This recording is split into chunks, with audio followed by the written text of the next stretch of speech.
to get stack up the mats, you can kind of work on what that position should be for the shoulder, like if you stacked over more. So squat on the mats and put the hand on the ground? Or? Yeah, that's the same. It's the same thing. It just makes it easier to get over your hand. Let's do one real quick, just to.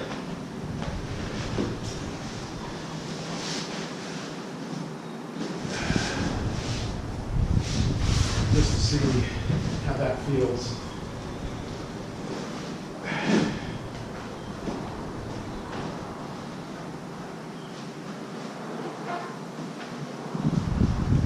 Like that.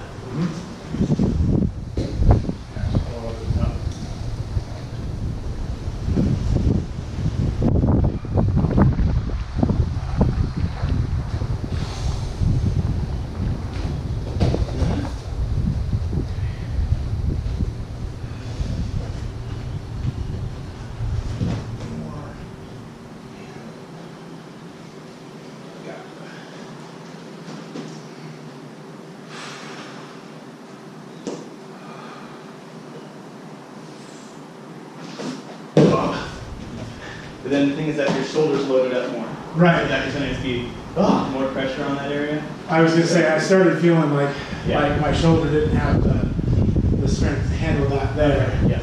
So then that could also be an issue with that. I might try just one mat, but I can play around with that. Yeah, for sure. And the more, yeah, it's kind of an odd position to be pushing in apart from a straight bridge. Another way to work it is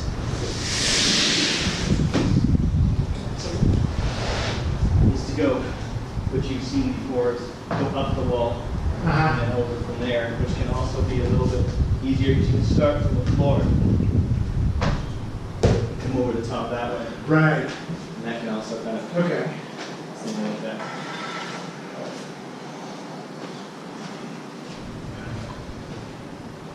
So start from the floor, and then do a few where you push up into the bridge a little bit, just from there. Feel that motion, and then, yeah, then I want you to, from the floor, step up to the wall. That's a little stuttery, but yeah.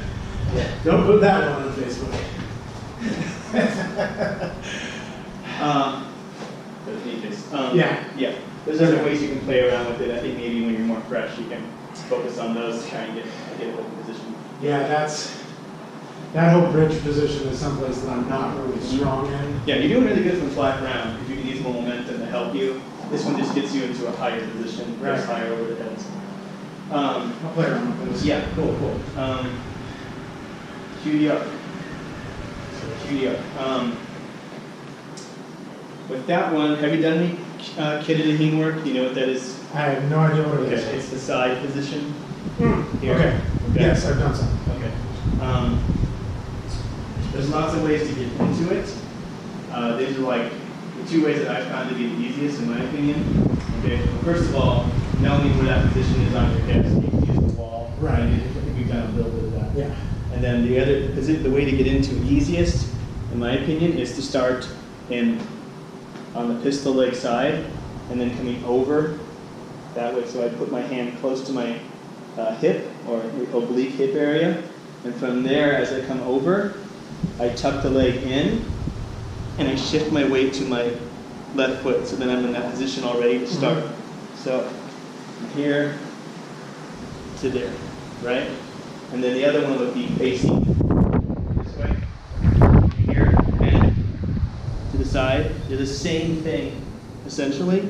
That's how I've worked. I've been working that, like trying to get into that position through the bridge and back the other side. Yeah, that's QDR circle. Yeah. Yeah, and those have their own annoyance. Yeah. So if you're already going from that side, then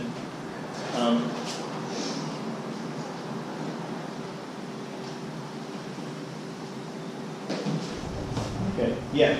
So if you're already going from that position, then what I highly suggest is that you start from more of a straddle position like this. Okay. And then from there, as you lower down, skimming that foot across the back. Okay. Okay? And then that can keep you close to the ground. You can kind of experiment with how far through you can get. And that way your path to the floor is a lot softer. Right.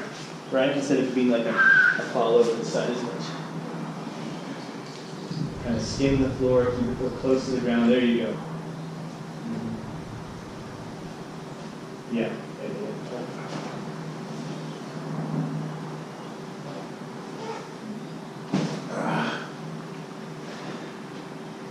And the hardest part for me was kind of letting my body really sink down below the line at first. Okay. I was always really high up, okay? Right. So trying to get my body to be more, let me go on the side I have trouble with here, is trying to really let it sink this way. Mm-hmm. That was really up here. Right. And so I'm using this hand that's out here, push myself up, put that space, get a little more space between the ground. And trying to really get that, like if I can even look back and try to see where my foot is.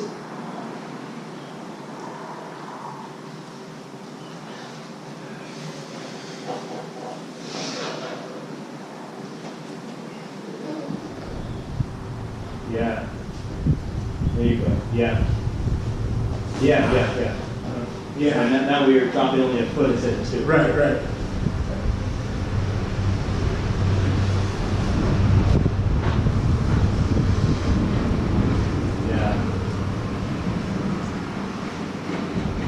And the more you use that control arm versus the balancing arm, right?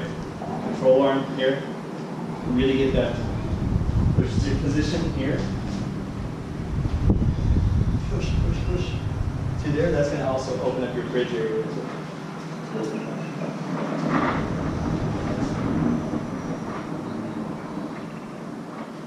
Yeah, there we go. Yes.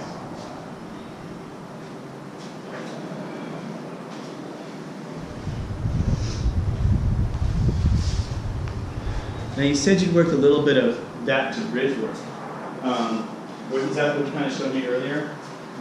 Yeah. Okay. That just came out of trying to do ground movement. Okay. Ground movement type stuff. So are you familiar then with the low bridge? And how that works, the low bridge? Not by name, but show me. Okay. Yeah. It's the wrestling bridge kind of. So it would be essentially from the lowest sissy squat position you can get into. So from here, with knees forward, hips engaged. As I come to the back, Rotating through.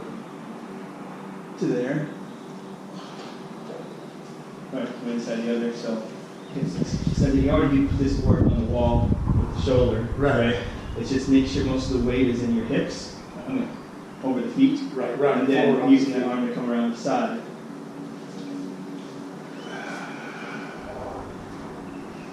Good.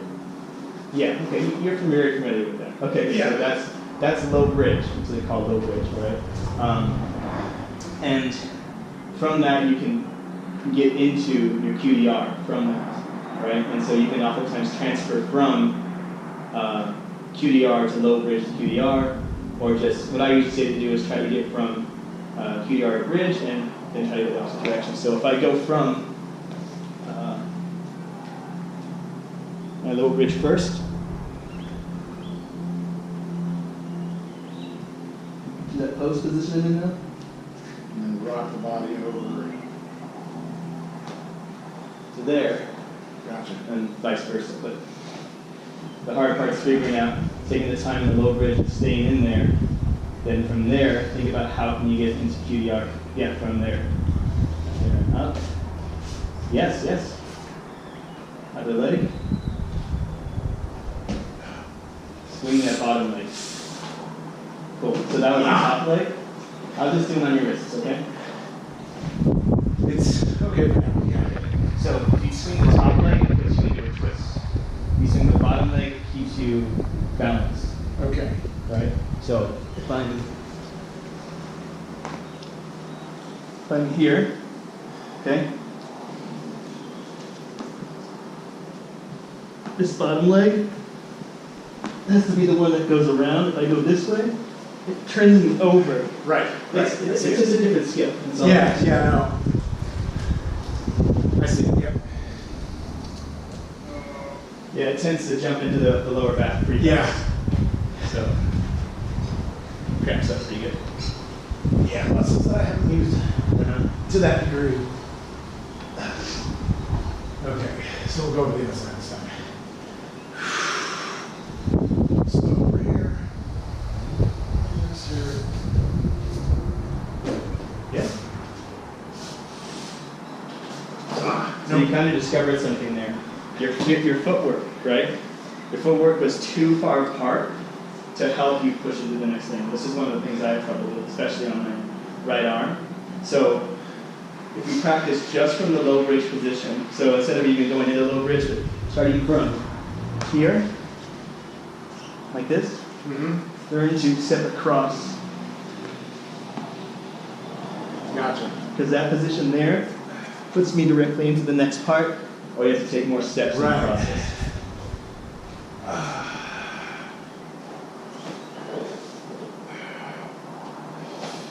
Step behind as far as you can. There. I have to go a little wider with those arms, a little close. Yeah, there you go.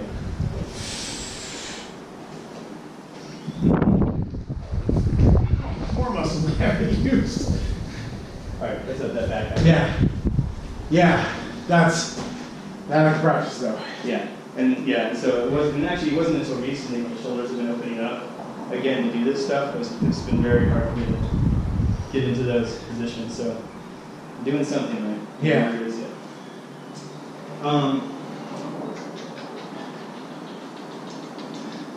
All right. There's a lot of stuff already. That was all the material I thought about covering. So what are some other things you want to think about? Like, we could. Do you have plan on doing anything else to your wrists today? Because we can blow up. We can pump your wrists up for some recovery work. We can. It's all probably stuff you already know, but we can do that.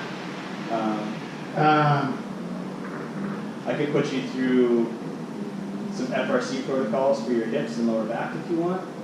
Actually, that's not bad at all. Okay, Yeah. cool. Awesome. Let's do that then.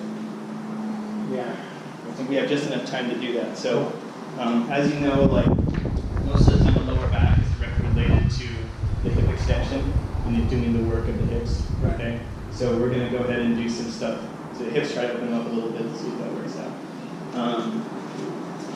We're going to.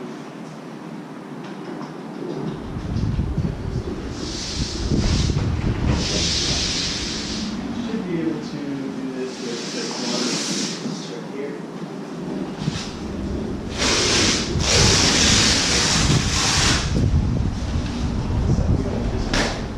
Just want this one against the wall for your knee. You know, you have like Russian titanium knees. Not for this. So, we're going to start with knee to the floor, ball to the wall. And from here, right, you're going to come up, and then I want you to try and tuck your hip under, all right? And we're just going to try and maintain that position, so you're tucking the hip underneath. Yes. Let's start with that then. So we're going to hold for 2 minutes. Out of curiosity, why ball the foot to the wall? I've done this before. So with knee and top of the foot to the wall. That's from what I've asked, it's more of a preference based on your abilities. If you're doing more gymnastic stuff and you want to focus on point, they say that's fine. Right. But or if you already have really good dorsiflexion, you know, so don't worry about it. But it also it tends to people tend to overstretch their ankle doing this when they do it. So this one tends to put it the other direction, and it's good for the bottom. It's just good. But, like, we're gonna do usually it's 1.5 to 2 minutes, but I almost always do 2 minutes if we have time. So just keeping that every now and then, check in and pushing that hip under, making sure that you're not opening up and pushing your chest open in the process, that you're kind of almost flexing the abs. Out there.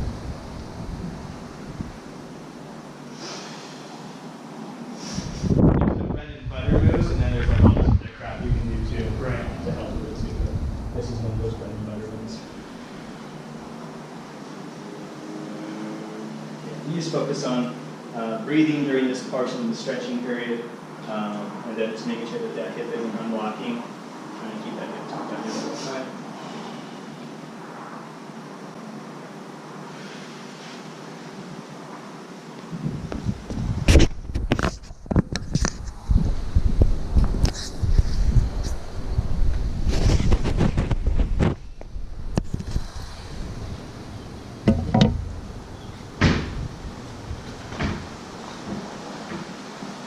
We have about 30 seconds left, but at the end of this 30 seconds, what I want you to do is you're going to try and drag the knee forward. So you're going to try and pull it forward and crunch hard as if you're going in that direction. And then you're going to, for about 10 seconds, and then we're going to push the other way as if you're trying to extend the hip harder going the other direction. Okay? So do that for 10 seconds each, slowly kind of building up the full tension throughout those 10 seconds. I'll guide you through it.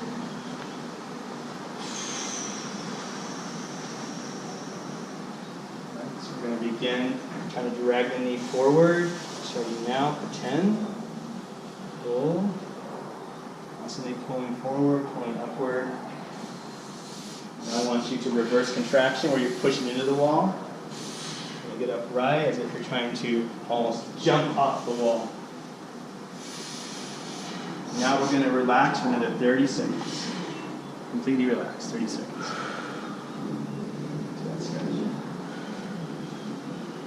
A little bit.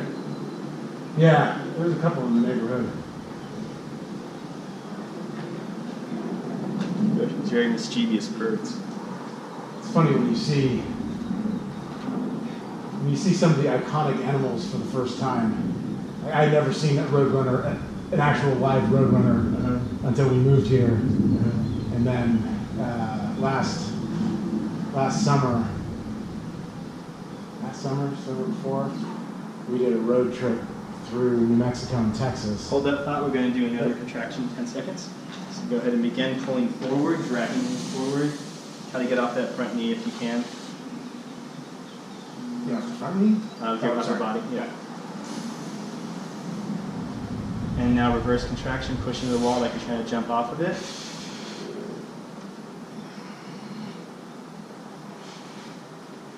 Good. Now let's slowly get off the wall. And when you can, you're going to put that foot that you just had against the wall, you're going to push it to the ground, hug the other one, lift the toe, and I want you to do, you're going to push upward and hold for 3 seconds, and then come back down again. We're going to do that 8 times. Down, and up. Hold that for 2, 3, and down, and back up. 3, 2, 3, down, and back up. 4, 2, 3, down, and back up. 5, 2, 3, down, and 6, 2, 3, down, and 7, 2, 3, down. And then do one more set. And 1, 2, 3, down. Good. That's one leg. Good. Awesome. So you can continue your story, you can get your other leg. Yep. That was the first time I had seen an armadillo. Granted, they were all dead on the side of the road, but it's like, holy shit, that's an armadillo on the side of the road. Never actually seen an armadillo before. I always think it's interesting when people get into a real forest for the very first time that doesn't have any trails, and how easily it's just like, they're like, shit. Right. That primal fear comes back of like, I'm the food here. Yeah, exactly.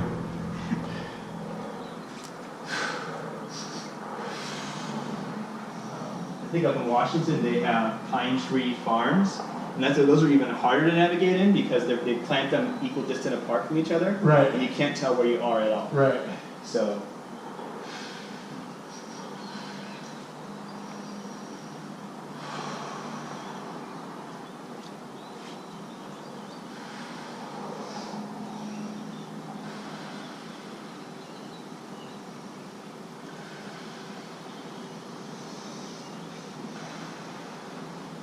Another minute here, and we'll repeat that contract, relax, or contract both directions. This is what you consider the basic pails and rails contraction.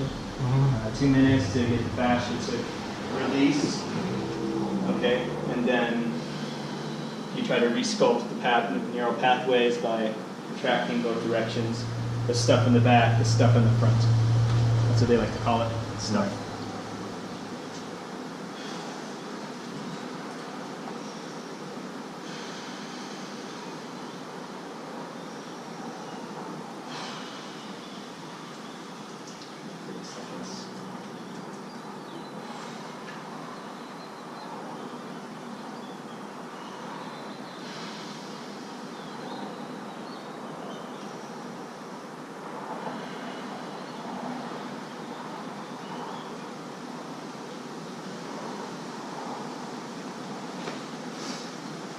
Alright, let's go ahead and begin to drive that knee forward. Building that tension over the next 10 seconds.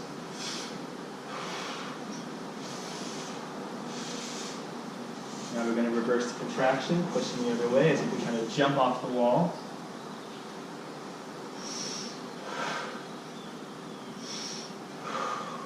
Good, and let's relax back and do the stretching now.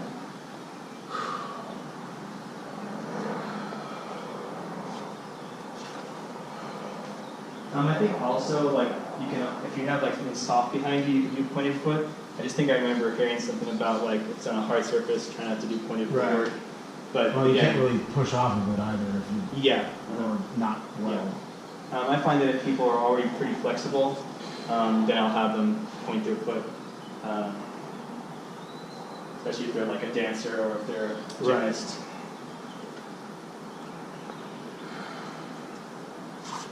And try to be upright still, just so long as you don't feel it in your lower back and you have that abdominal contraction that gets tucked under. All right, let's go ahead and begin again, driving forward. Feel like you're trying to pull the knee to the front, work all that stuff in the front. And let's reverse contraction, kind of push off the wall. 3, 2, 1. Good. We'll go back again. We're going to hug the leg that was forward up to our chest. Put the other one on the ground. We're going to go through 8 repetitions of 3-second holds. And up, 2, 3, and down. And up, 2, 3, and down. And up, 3, 2, 3, down. Up, 4, 2, 3, down. And up, 5, 2, 3, down. Up, 6, 2, 3, down. Up, 7, 2, 3, down. And up, 8, 2, 3, down. Cool. Yeah, just walk around for a little bit after that. Yeah. So, like, usually what they'll do is they'll just look at that area, whatever, then they'll go through a bunch of active range or pushes and things like that afterward that actually try to train the range again. Mm-hmm. Yeah, and then you